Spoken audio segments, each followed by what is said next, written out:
Bonjour à tous les gars, bienvenue sur ma chaîne. On va regarder ensemble aujourd'hui une petite update sur le marché Bitcoin. On va regarder un peu ce qui se passe. On a un espèce de rebond là, je vois sur tout le monde s'affoler sur Twitter. Ça y est, c'est le retour du bull run. C'est une dinguerie à quel point En fait, limite, les émotions des gens aujourd'hui sont beaucoup plus volatiles que le marché lui-même. On va regarder de toute façon tout ça ensemble. On va analyser un peu si est-ce que c'est un rebond qui est fiable ou pas. Je vais aussi répondre à vos commentaires. Donc j'en ai trois que j'ai sélectionnés. Alors je sais pas si je les ai mis sur ma charte. Voilà, ils sont là. Donc trois commentaires auxquels je vais répondre. On va regarder un peu aussi les news qui sont vachement intéressantes et de ce que j'ai partagé hier aussi sur mon profil. Je vais vous montrer aussi pour mes positions, hein, parce que il y en a certains qui me demandent de les tenir au courant sur mes positions. Il y a d'autres choses aussi qu'on va regarder, comme SUI, BGB aussi, qui ont été justement demandées dans les commentaires. Et puis bah j'aimerais aussi vous remercier pour les abonnés les gars, enfin énorme. C'est 280 abonnés quand je suis allé me coucher et là 307 aujourd'hui.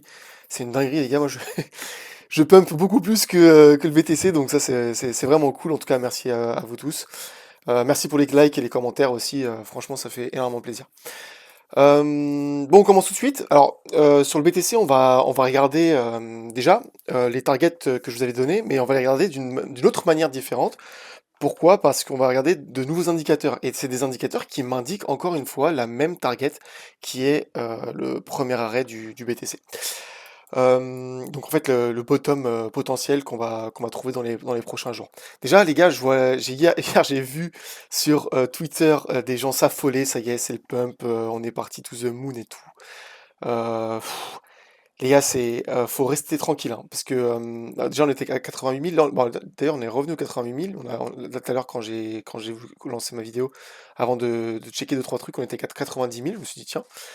Mais voilà, toujours garder la tête hyper froide parce que pour l'instant, il n'y a aucun signe de retournement de tendance. Par contre, j'avais vu ce petit falling wedge, et c'est vrai que le falling wedge, c'est hyper intéressant. Je vais vous montrer pourquoi, parce que dans 80% des cas, l'exit, elle est bullish. Donc en gros, la sortie est bull. Donc franchement, bah, regardez, je vais tracer ça vite fait, avant de regarder les indicateurs techniques, hein, parce que bon, figure chassis, c'est sympa, mais c'est beaucoup moins précis et je préfère les indicateurs techniques. Pourquoi ils sont basés sur la data alors que là, bon, c'est du. Ouais, ça marche aussi très très bien, hein. Mais voilà. Mais en tout cas, voilà, on a un falling broadening wedge ou descending broadening wedge, vous pouvez l'appeler comme vous voulez. Et en fait, bah, on peut voir en fait que. Regardez, la zone de bottom que nous on recherche, elle est là, enfin celle qui est indiquée par nos indicateurs. Et en vrai, bah, si vous tracez au niveau du temps, bah, ça serait pas avant fin mars, quoi. Donc si jamais on tient ce falling broadening wedge. Alors pour les targets, moi j'avais donné le premier reg qui était là. On avait vu ensemble. D'ailleurs, je vous invite à regarder sur mes autres vidéos si vous n'avez pas vu tous les indicateurs qui nous indiquaient ce bottom là, hein. Donc je rappelle vite fait en 15 secondes, top chrono. Voilà, donc indicateur rebond de Newkey, tac. Il y avait aussi le Gaussian Channel. Et il y avait aussi bah, le CME Gap que je vous avais montré. Alors déjà on va regarder le Mewkey. Donc Mewkey, vraiment je résume en 15 secondes. Si vous voulez avoir plus de détails, il faut regarder les vidéos précédentes. Donc on vole au-dessus, on casse le premier ribbon ici. On casse le premier ribbon, on revient taper le milieu, ok. Là pareil, on revient taper le milieu, enfin là on revient taper le milieu. En fait le milieu sert vraiment de support macro sur un bull run. Là, pareil, hein, donc on casse le ribbon, on vient retaper sur le milieu pour repartir en tendance haussière. Là, on a cassé le ribbon aussi, ici aussi. Et là, on vient chercher le milieu qui se trouve à 72 000. Ok, donc ça, voilà, c'est fait. Ensuite, on a le Gaussian Channel, donc on se met en weekly. Tac. Et pareil, donc attendez, on a weekly là? Ouais. Donc on vient, on vole au-dessus, on rebondit dessus une fois, deux fois, et on repart à la hausse. Là, pareil. Donc on vient, on rebondit une fois, là on revient dessus encore une fois, et là ça nous donne une zone de rebond de 73 000. Ok? Donc là maintenant je vais vous montrer bah, d'autres indicateurs. C'est quoi ce truc? Bon, j'ai un bug. Attendez, je change de chart. Ah, non, même si. Ok, attendez. C'est une dinguerie, j'ai un bug graphique qui m'empêche d'enlever mon Gaussian Channel. Ok. Donc du coup, bah, on avait aussi le CME Gap hein, qu'on avait vu ensemble, donc BTC CME. Donc voilà, je passe très très très vite dessus les gars, parce que ça c'est du vu et revu sur mes vidéos. Donc voilà, on a le CME Gap qui est encore maintenu ici. En plus de ça, on a les liquidations, donc liquidation tac modèle 3. On se met en symbole BTC 1 an. Et on peut voir en fait qu'on a des liquidations qui sont absolument monstrueuses et qui n'ont toujours pas été grignoter ici. D'accord? Donc, attendez, je reviens dessus. Voilà. On met un peu plus de contraste. Et voilà. Vous voyez qu'on n'a toujours pas bouffé ces liquidations-là. Voilà. Donc, ça, c'est fait. Donc, beaucoup de convergence sur ce premier arrêt. Ah oui, j'ai oublié le Fibonacci. Bon, allez, je vous trace le Fibo en 2 secondes pour les nouveaux arrivants. Donc, tac, tac. Merde, je l'ai tracé à l'envers. Euh, Tac, tac, voilà, retracement. Donc voilà, premier arrêt, donc on sait très bien que le 0,382 c'est une zone de premier arrêt sur un bull run, hein, donc quand vous prenez, en fait tant qu'on ne casse pas le 382 on est toujours en bull run, donc si vous prenez par exemple sur le précédent plus haut, voilà, on n'a pas cassé le premier arrêt, on a même rebondi dessus et on est reparti. Donc on n'a toujours pas cassé et en fait ce premier arrêt se situe au 73 000, voilà, donc encore une fois c'est une convergence. Et là maintenant je vais vous montrer deux nouveaux indicateurs qui nous indiquent la même chose. Alors, on commence par le CPR. Donc le CPR, c'est Central Pivot Range. En gros, bon, je vais pas rentrer dans le détail de comment c'est calculé ce truc, mais pareil, hein, je vous avais dit dans mes précédentes vidéos, les gars, les indicateurs, enfin, moi ça m'intéresse, mais c'est pas parce que enfin, comment vous dire? Vous n'avez pas besoin de savoir construire un moteur d'une voiture pour pouvoir conduire une voiture. La plupart des gens conduisent des voitures sans même savoir comment ça fonctionne à l'intérieur. Les gens, ils appuient sur avancer, ça avance, reculer, ça recule. Voilà. Bah, pareil pour vos iPhones, vous avez aucune idée de tout le codage qu'il y a dedans, mais pourtant vous savez très bien l'utiliser. Bah, c'est la même chose pour les indicateurs. Ça, le Central Pivot Range, en fait, c'est un indicateur qui nous indique quoi? Qui nous indique le point pivot central, donc qui est ici, les trois lignes bleues, ouais, vous voyez. On a le R1, R2, R3, donc ça c'est les targets en fait à la hausse. Donc ce sont des zones en fait qui vont servir à la fois de résistance puis de support à la hausse et inversement donc S1, SE, S3, donc ça c'est les targets à la baisse. Donc en fait vous pouvez voir, bah, il n'y a pas besoin d'être Einstein ou de connaître le code derrière tout ça hein, pour savoir que, regardez, donc le central pivot en fait, le central pivot il fait souvent office de marchepied en fait, donc regardez, il nous sert de support, voilà, là on va chercher le R4, bam, il y a un support, et ensuite voilà, et quand par contre on commence en dessous, bah regardez en bear market par exemple, quand on commence en dessous, bah, il sert de résistance, vous voyez. Donc là, on le casse à la hausse, sauf que c'est un fake out. Et là, hop, résistance, il nous repousse à la baisse, fake out, résistance, il nous repousse à la baisse, et ainsi de suite. Donc en fait, voilà, c'est un outil qui est quand même vachement, vachement utile pour avoir une espèce de prédiction sur le mois, en fait. Donc là, vous voyez, par exemple, on allait chercher le S1, ici, et après, bah, on est redescendu, et là, on a commencé dans un CPR. Alors attendez, on a commencé où ce mois-ci? Non, on a commencé à la hausse en vrai. On a commencé. Ah non, on a commencé en dessous. Donc en fait, bah, il nous a servi voilà, de résistance, résistance, résistance, et là, bam, S1. Ouais, on est même allé chercher le S2, je crois. Ouais, voilà, S2. Donc vous voyez, donc quand là on est sur des configurations assez bearish, bah, ça nous donne un peu des targets. Donc du coup, bah, regardez, ici, et bah, le S1, donc la première target à la baisse, elle est sur 74 000. Regardez, c'est un truc de ouf parce que ça coïncide avec bah, le premier arrêt et avec toutes les autres.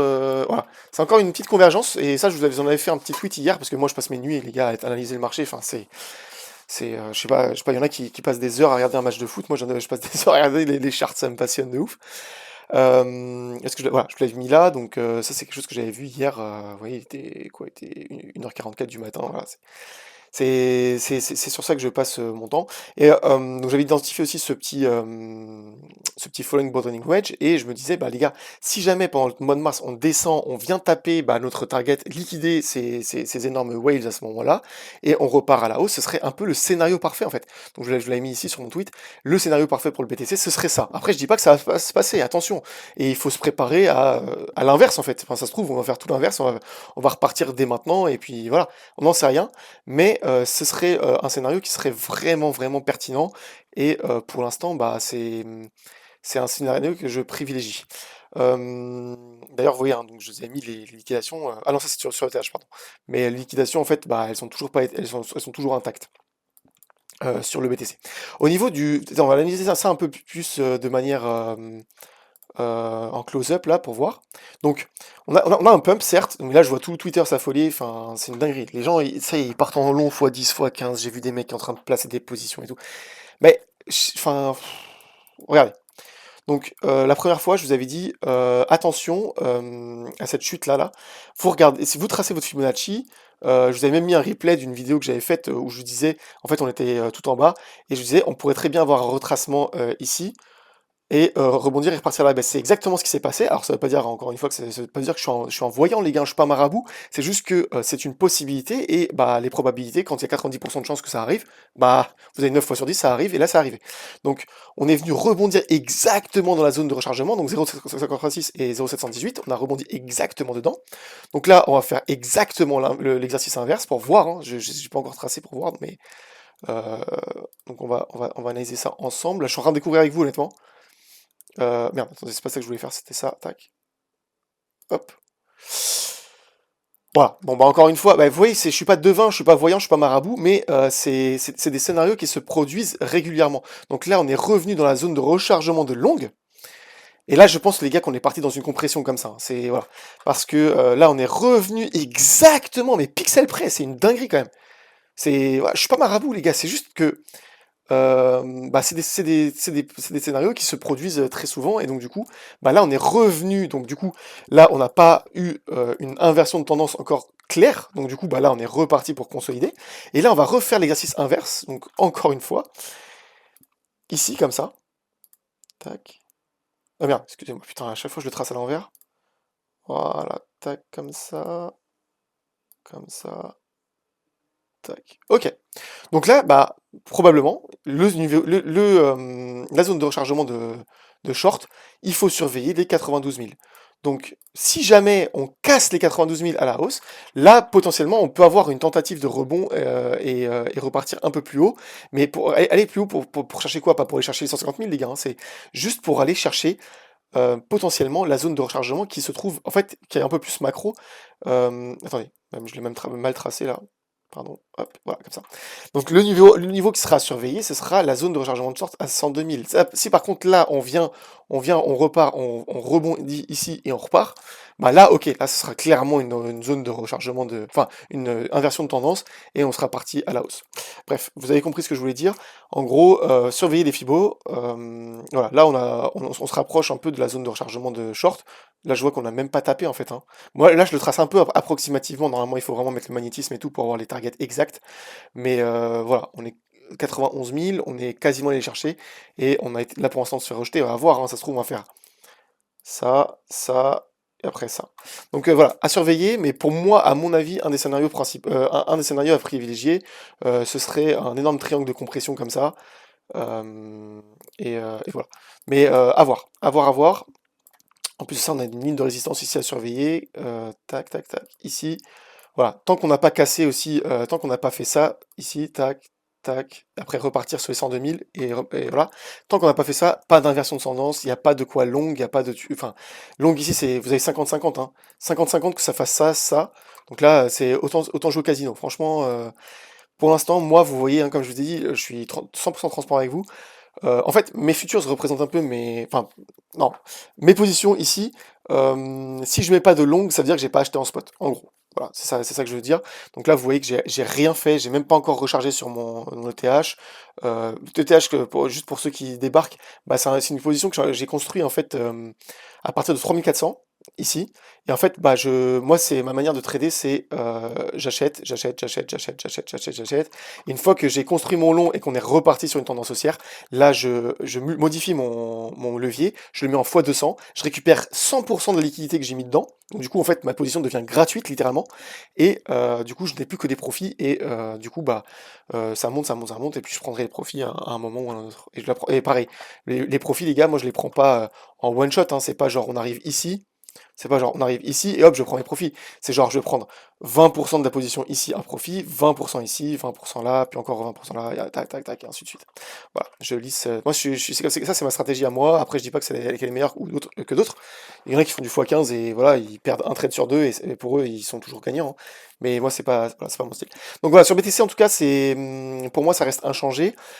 Qu'est-ce que je pourrais vous montrer d'autre comme indicateur qui est vachement pertinent? Alors Rainbow de Fibonacci, je pense que c'est pas un moment pertinent pour regarder pour l'instant, ou alors il faudrait regarder en weekly. Tiens, on va regarder ensemble en weekly. Alors là, je découvre avec vous, je vous le dis tout de suite.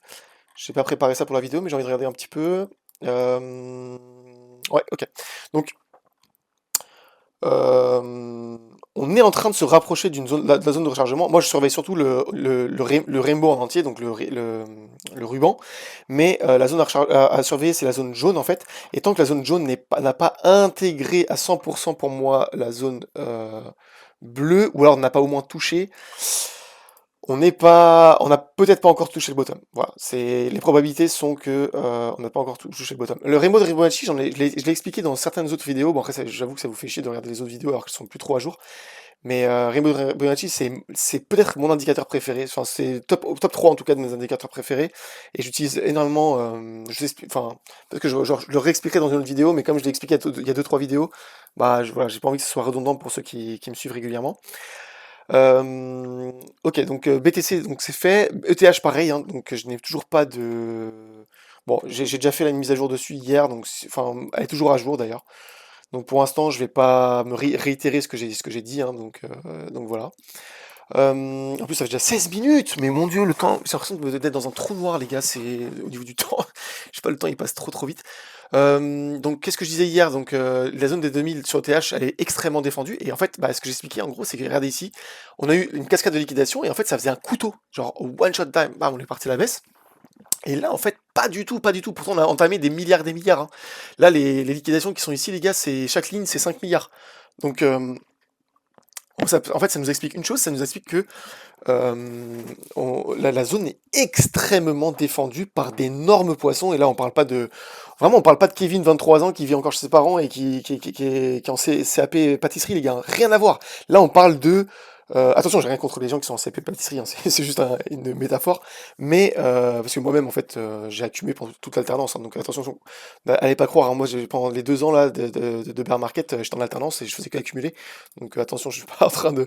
Mais voilà. Ce que je veux dire, c'est que en gros, là, c'est des très très très gros poissons qui défendent ces positions-là, et du coup, pour pas que ça chute en fait. Donc voilà, c'est assez intéressant, mais en tout cas, c'est un combat de titans.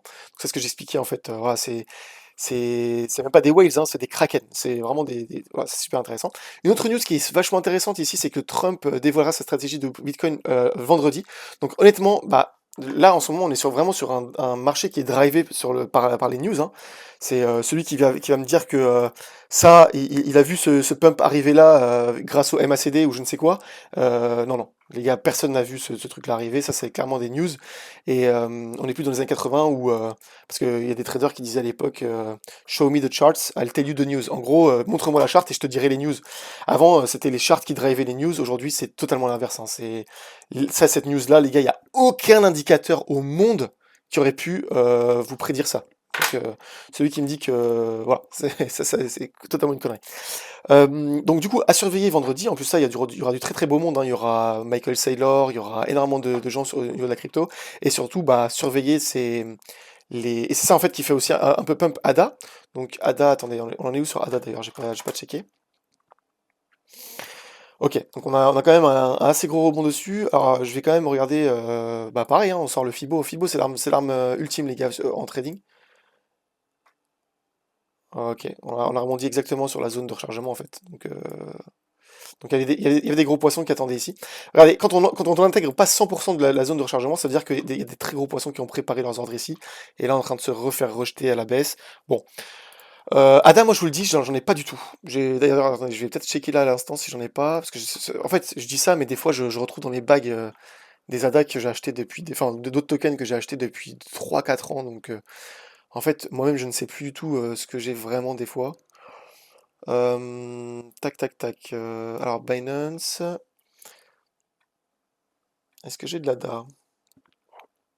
Bon, à partir de Saga et en dessous, c'est des positions à moins de 1000 $. Donc là, là, je pense que même si j'en ai, ce sera une micro-position. Non, vous voyez, j'ai rien du tout. Ouais, non, j'ai pas du tout de ADA. À moins que je suis passé trop vite. Non. Non, non, non, donc ouais, non, j'ai pas du tout de ADA. Donc en fait, j'en avais à un moment, j'en avais acheté à 33 centimes, je me souviens, et j'ai revendu peut-être vers les 60 centimes, je crois. Je crois que j'ai vendu vers les 60, donc en dessous en plus de la zone de rechargement là, enfin chier. Donc ouais, j'ai vendu là pour acheter peut-être du BNB, ou je sais plus ce que j'ai acheté avec. Mais ouais, ouais. Ou, ah, c'est peut-être Heinker, je sais plus. Mais ouais, j'en ai vendu ici en fait. Dommage, en tout cas j'ai loupé un beau fois 4, mais bon c'est pas grave, hein, de toute façon j'ai pris profit, et c'est jamais une bonne chose, une mauvaise chose de prendre profit les gars, donc ça, soyez-en sûrs. Ah c'était peut-être Algorand, ah oui c'est vrai, j'avais acheté Algorand, c'est Algorand, ouais, ouais. Et peut-être un peu de CKB, je sais plus avec quoi j'ai acheté du CKB, mais pareil CKB j'en avais acheté énormément, mais c'était peut-être avec des profits de Futures. Ouais, j'avais fait genre, je sais plus, 800 ou 900 $ de profit sur une position. Je sais pas quoi acheter, du coup j'ai acheté du CKP. Ouais. Donc voilà. Donc moi je l'attends potentiellement ici. Donc si jamais il revient, tant mieux. Si jamais bah, d'ici vendredi il repart, bah tant pis, hein. Moi je suis énormément positionné sur d'autres trucs, donc c'est pas quelque chose qui me gêne du tout. Allez, avant de s'éterniser, donc on va partir sur les commentaires. Tac, tac, tac, les commentaires, ils sont là. Alors, on commence par Kenan, donc très bonne vidéo comme d'hab, bah merci à toi. Comment tu as commencé le trading? Quel capital? Ah, ça c'est ça c'est une bonne question. Alors, l'âge, les gars, pour l'instant, je vais pas vous le dire parce que je préfère rester un maximum anonyme pour l'instant, parce qu'il y a beaucoup de gens qui me connaissent en plus à la salle et tout. J'ai pas envie qu'ils sachent que je suis dans tout ça.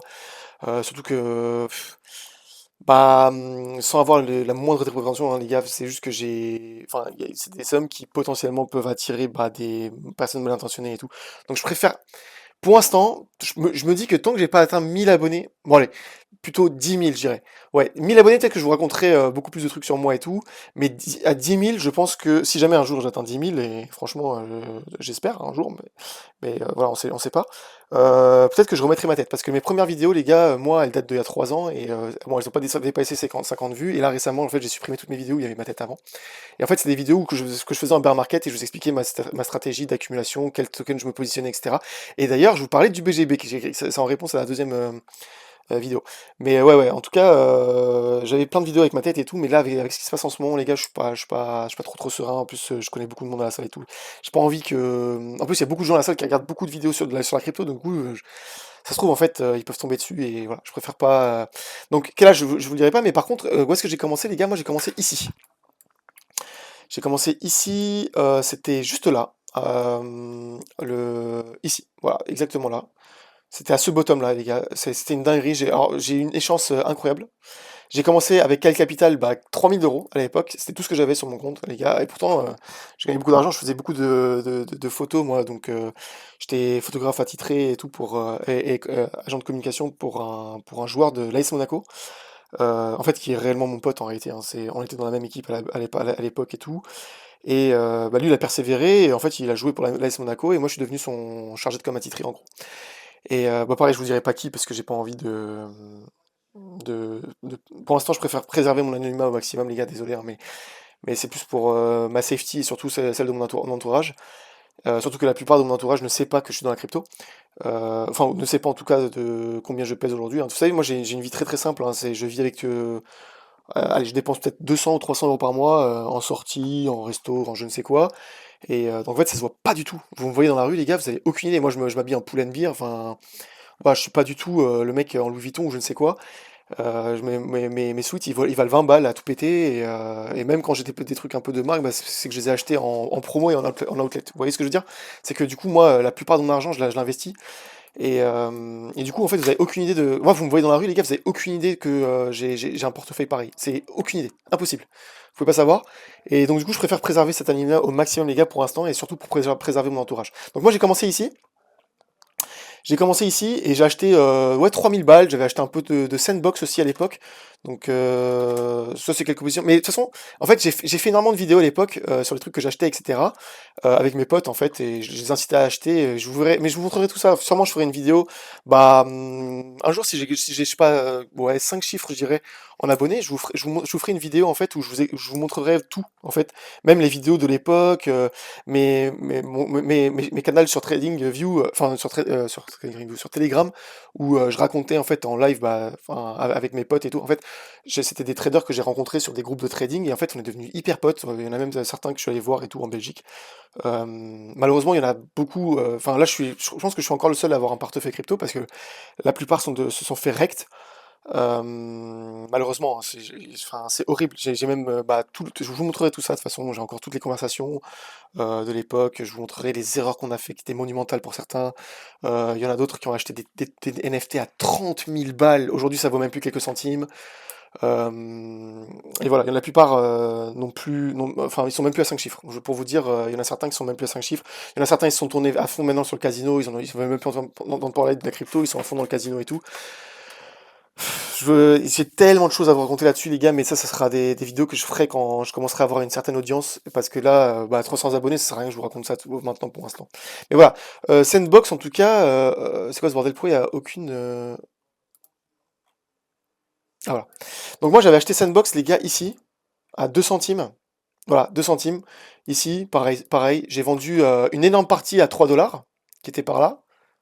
Merde, c'est où? Parce que là, c'est dans logarithmique. Voilà, j'avais vendu une énorme partie là, et une énorme partie aussi, enfin, allez, 50%, non, 40% de ma position à 8 dollars. 8 dollars par là. Donc, je peux vous dire que ça me faisait une plus-value de malade mental, hein. C'était une dinguerie. Sandbox, je l'avais pris à 2 centimes, je sais plus, c'était par là, c'était un petit bottom ici par ici. Voilà, c'était 20 000%. Voilà. Après, j'ai vendu tout au long, hein, donc j'ai pas vendu toute ma position en haut, mais j'avais fait une sacrée plus-value. Et donc, c'est là où j'avais commencé. Tac, tac, tac. Oh là là, ma vidéo est en train de s'éterniser, ça me saoule les gars, mes vidéos elles sont extrêmement longues, je sais pas pourquoi. Je sais pas ce qui se passe avec le temps, je sais pas si le temps est déformé ou quoi, mais voilà. En tout cas, Kennen, tout ça, ça viendra, t'inquiète pas, je ferai une vidéo avec même les vidéos en live, avec nos têtes et tout, qu'on faisait à l'époque, et on racontera un peu le bull run, mais une fois que le bull run sera aussi bien pump. Salut, je viens de découvrir tes vidéos, merci à toi Maxence. Je veux savoir ce que tu penses du BGB. Bah pareil, BGB, les gars, je vous en parlais il y a 3 ans, quand je mettais encore ma tête sur mes vidéos. Mes vidéos dépassaient pas les 50 vues, c'était une dinguerie. Donc BGB, les gars, bah moi je l'ai acheté à 18 centimes. BGB USDT. Je vais passer vite sur le BGB, hein. Mais le BGB, alors, je fais une micro-analyse Maxime, je suis vraiment désolé. Pourquoi? Parce que ma vidéo est en train de s'éterniser et ça me saoule. Et là, j'ai acheté par là, moi. Et en fait, à ce moment-là, je vous avais dit, bah, si vous commencez le marché, moi j'ai commencé avec BNB, et ça était un peu cher à l'époque, c'était genre 300 ou 400 dollars. Ou non, 200, non, c'était 200 dollars, pardon. C'était il y a 2 ans, c'était en plein milieu du bear market, donc c'était ici, là, en janvier 2022, et je vous disais, bah, moi, si j'étais vous, les gars, je commencerais par un token d'exchange. Et je vous avais dit BGB. Je vous avais dit, faites un core, donc core CORE, hein, pas corps, le corps humain, c'est genre un tronc commun en fait enfin un tronc plutôt de votre portefeuille. Je vous ai dit, prenez un token d'exchange. Pourquoi? Parce que les exchanges sont extrêmement intéressants et je vous avais dit d'acheter ici. Bon, j'en ai acheté ici, mais par contre, moi j'ai vendu ici à 4 dollars. Voilà. J'ai vendu ici avant le pump ici là. J'avais pris profit, je sais plus ce que j'avais acheté avec. Ouah non, je crois que j'avais couvert des positions. Non, je sais plus ce que j'avais fait avec. Enfin, j'ai plus aucune idée de ce que j'ai fait avec, mais bon, c'était moi, j'en ai acheté quelques centaines de dollars. C'était rien du tout, hein. C'était une micro-position, donc je sais plus ce que j'avais fait avec, mais j'ai acheté d'autres trucs. Et en gros, je vous disais, achetez-le ici et tout, c'est vachement intéressant. Pourquoi? Parce que les exchanges, en fait, bah, font des profits et leurs profits, ils les déversent, en fait, directement dans ces tokens-là. Et c'est ça, en fait, qui a fait le pump là. Là, les pumps là, ici les gars, c'est pas un pump organique du tout, hein. C'est un pump qui est organisé uniquement, enfin, c'est une manipulation de marché par l'exchange. Donc, et en fait, il faut savoir aussi une chose, c'est que l'exchange, lui, sort le token et en fait il va réabsorber ici 80% de la supply et c'est ce qui se passe, hein. J'ai plus la data aussi, j'ai pas fait les recherches et tout parce que là je veux vraiment faire un petit brief hyper rapide, mais en gros ils ont racheté tous leurs tokens quasiment et en fait du coup tout ça là, tout ce qui s'échange ici c'est 20% de la supply. Et donc en fait c'est un peu comme BNB comme je vous expliquais hier, c'est que BNB bah CZ possède lui 64% de la supply maximum Et en fait, BGB, c'est pareil. Sauf que c'est BitGet, en fait, qui possède la supply maximum. Et du coup, en fait, les gens ne s'échangent qu'une micro-partie. C'est ça qui fait que le prix est extrêmement élevé. Et alors, BGB, je vous fais on va regarder vite fait la supply. Donc la supply, alors c'est pas du tout à comparer à BNB. BNB, il est déflationnaire, etc. BitGet, c'est pas du tout pareil. Alors, BitGet, il a un use case, c'est les launch pools qui est plutôt intéressant, je pense. Moi, je sais pas, j'ai jamais participé, mais c'est pas le seul, hein. Regardez sur MXC, vous allez sur l'accueil là. Bon, celui-là, ce compte-là, je peux vous montrer le portefeuille, ça va. J'ai pas trop peur. Parce que là, c'est un tout petit, juste un portefeuille, on va dire annexe. C'est juste pour les futures. Mais parce que des fois j'ai peur d'aller sur mes portefeuilles et tout qui est marqué montant. Tac tac tac, voilà. Je sais plus, j'avais vu ça. Non, c'était pas là. C'était mime. Non, c'est pas là. Contrat terme, spot. Bref, ici en fait vous pouvez utiliser vos MX tokens pour profiter des launchpads. En fait, ils font des launchpads et ils sortent des projets et tout. Donc pareil, un MX token, ça peut être un truc assez intéressant. Mais voilà, en tout cas, au niveau de la supply, il n'y a pas de max supply. Je sais pas si la supply, il y en a une illimitée ou pas. Est-ce qu'ils peuvent réimprimer ou pas? Je n'en ai aucune idée. Donc pour l'instant, je préfère pas vous dire. Surtout, j'ai pas encore fait de recherche dessus. Mais par contre, ce qu'on peut regarder, c'est sur CoinTrader Pro. À la limite, si on peut regarder s'ils ont créé ou minté des nouveaux tokens. Ça, c'est ce qu'on peut regarder. Donc BitGet token. Alors je sais pas comment il s'appelle. Peut-être c'est BGB. BitGet token, voilà. BitGet token. Alors vous regardez jamais CoinPaprika, les gars, vous regardez toujours CoinMarketCap. Regardez la supply. Non, la supply, elle a l'air d'être fixe, hein. Ah, même. Ah non, ils ont l'air d'avoir brûlé des tokens. Ok. Bon, je sais pas trop ce qui s'est passé là. Je sais pas si c'est un bug. Parce qu'on était à 1,4 milliard. Là, on a devenu 1,2 milliard. Alors, peut-être qu'ils brûlent des tokens, je sais pas. Mais potentiellement, s'il n'y a pas de max supply, à n'importe quel moment, ils peuvent réimprimer, hein. Là, sur Chronos, par exemple, sur Chronos, donc c'est le token de crypto.com. Là, ils vont réimprimer. Là, ils sont à 30 milliards de supply et ils vont imprimer 70 milliards. Donc, attention. Pardon. Là, ils peuvent réimprimer n'importe quel montant et ça peut se diluer. Donc faites vraiment vraiment gaffe. Bon, en tout cas, la supply a l'air d'être assez stable pour l'instant. Est-ce que c'est un projet qui peut vraiment monter, enfin, est-ce que c'est un token qui peut monter réellement? Là, il pèse quand même déjà 5,8 milliards, ce qui est assez énorme. Mais si jamais on a un bull run, évidemment, eux, ils vont faire des profits avec leurs transactions, enfin leurs frais de transaction, etc. Et ça peut monter, enfin, un 20 milliards bit sur Bitcoin. Moi, alors là, je vous donne vraiment que ma humble opinion, hein, c'est pas du tout quelque chose de réel. 20 milliards, ce qui correspondrait à quoi aujourd'hui? À la supply de Tron, market cap off. Ça me donnerait quoi? Un BGB contre Tron, TRX, 17 $. Bon, en vrai de vrai, ouais. Honnêtement, enfin, moi ça me paraîtrait pas déconnant, mais je préférerais me mettre sur XRP par exemple, parce que lui, je pense que lui, le x4, c'est une évidence, même pour moi, XRP sera un x10 sur les prochaines années. Moi personnellement, je réintégrerai pas BGB. Mais si jamais tu veux réintégrer BGB, ah mon dieu, ma vidéo est en train de s'éterniser, ça me saoule. Je sais pas comment les autres youtubeurs ils font pour faire des vidéos de 10-15 minutes, les gars, je sais pas. Je sais pas, j'ai pas encore cette compétence pour l'instant, peut-être, je sais pas. Tu veux regarder le BGB, donc tu prends son plus bas du bear market, voilà, tac. Tu traces ton Fibo. Une zone intéressante en tout cas si tu veux recharger du BGB. Ah putain, je l'ai mal tracé, ça fait chier. Hop, je vais mettre là comme ça. Hop, voilà. Une zone intéressante, ce serait les 3,2 $. Donc zone de rechargement. Après, il nous fait potentiellement un dead cat bounce. Ah d'ailleurs, je voulais vous montrer un truc sur BTC. Ah putain, je voulais vous montrer tout à l'heure, mais c'est pas grave. En fait, il y a un dead cat bounce qui est en train de se former sur BTC, regardez. Tac. J'avais vu ça hier dans la nuit. Voilà. Regardez, en fait. Ah putain, je voulais montrer en début de vidéo. Fait chier. Mais là, sûrement il y en a plein qui sont arrêtés de regarder, mais. Dead cat bounce, en fait, c'est une pattern qui consiste à rebondir sur les 0,50 de Fibonacci et partir à la baisse. Voilà. C'est ça, un dead cat bounce. Je vous ferai un tweet pour ceux qui n'ont pas. D'ailleurs, ceux qui me suivent pas, les gars, suivez-moi sur Twitter. Bon, faut que je structure mieux mes vidéos parce que. Ouais, vous voyez, les dead cat bounce énorme, hein. On rebondit sur les 0,50 de Fibo et après on part à la baisse pour repartir chercher des plus bas et là potentiellement aller chercher Bon, je le réexpliquerai demain dans ma vidéo, c'est pas grave. En tout cas, voilà, sur BGB, bah, je pense que j'ai dit la plupart de ce que je voulais dire. Non, BGB, pardon. Trop habitué. Par contre, elle est en train de nous faire rebond sur 0,50. Mais en tout cas, la zone, moi, si je devais recharger sur BGB, potentiellement, j'en rachèterais ici. Voilà. Pour moi, ce serait la zone idéale. Après, si tu es pressé et que t'as pas envie d'attendre autant, tu prends le dernier plus bas ici. Et ouais, même ça donne la même chose, hein. 3,43. Là, si on prend par rapport à ici, par exemple, 3,70. Donc, en vrai de vrai, à partir de... Ah, d'ailleurs, tu vois, on vient de rebondir exactement sur la zone de rebond. Donc en fait, il y a énormément de gros poissons qui l'attendaient ici en fait. Donc ça veut dire qu'il y a quand même une demande, hein. Si jamais il rebondit exactement au 0,618 par rapport au plus bas local, c'est qu'il y a une énorme demande. C'est qu'il y a une énorme demande et qu'il y a des gens qui avaient placé des ordres ici.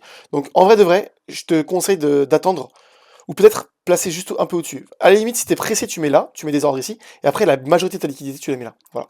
Bref, on va pas s'éterniser. Compound. C'est combien de temps là? Aïe aïe aïe, 34 minutes. Bon, RIP mon temps de visionnage, hein, les gars, tant pis. Je ferai mieux pour la prochaine vidéo. Alors, Mid Killer qui disait bonne vidéo encore une fois, merci à toi. J'aimerais avoir ton avis sur le SUI. Bon, les gars, désolé. Alors, Mid Killer, je suis vraiment désolé. Je te ferai le SUI demain, promis. En plus, j'ai regardé SUI d'ailleurs, j'avais préparé la charte et tout. Mais je ferai ça demain parce que là, 35 minutes, les gars, enfin, je vais perdre énormément en taux d'engagement et tout sur YouTube et j'aimerais bien que mes. Enfin, avant, je faisais des vidéos de pareil de 1h30 et tout, et en fait, mes vidéos elles dépassaient pas 50 vues, donc je vais arrêter là. Metakiller, promis, demain, suit. Les gars, merci à tous d'avoir regardé la vidéo, j'espère que vous êtes venus jusque-là, et puis, bah, si vous êtes venus jusque-là, bah, GG à vous. Je vous dis à la prochaine, à demain, et on se tient au courant pour le BTC. Et surtout, faites attention à ne pas vous faire avoir sur les... Mais pareil, ça j'en prends un demain, parce que là, on a dépassé 50 minutes, 35 minutes. Je vous dis à demain, et d'ailleurs, si jamais ça vous dérange pas que je fasse des vidéos plus longues, vous me le dites, hein, mais moi, personnellement, quand je regarde un brief, le truc qui fait 50 minutes, ça me fait chier, quoi. Donc, vous me dites, si jamais ça vous dérange pas que je fasse des vidéos de 40-50 minutes, bah, vous me dites, et si jamais vous préférez les formats plus courts, voilà, dites-moi en commentaire ce que vous préférez comme format, et je ferai ça. Je vous dis à demain, prenez soin de vous, moi je vais à la salle dans une demi-heure. Salut les gars, ciao ciao.